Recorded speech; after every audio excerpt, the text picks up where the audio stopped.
अस्सलाम जी। अंबर agro chemical दी ग्लैफोसेट हुई है जी। आ देखो डीले दा की बना छड़िया। चौधरी साहब कट दी रेडी कि नहीं जी? बिल्कुल वट कट दिते माशाल्लाह गंद वाले ते। किन्नी डोज पाई है जी टैंकी च? इनू आपां पाई सी 300 ml 300 ml डोज आ जी। खब्बल बरू सवांग मधाना लूमड़ घा जेड़ा हुंदा ए दोस्त देख रहे आ जी।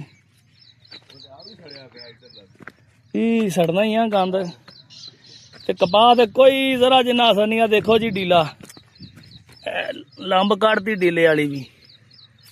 जिथे डीला होवे ना जी 330 ml डोज खब्बल बरू ते डीला।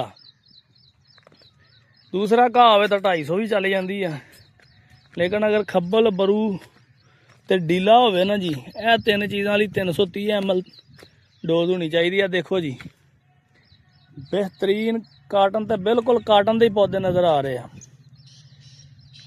एक माशाल्लाह साडा बेली अज आया फील्ड च जी।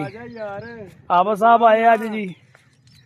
Umar mobile and electronics. Allah मशहूरी भी तेरी करती है।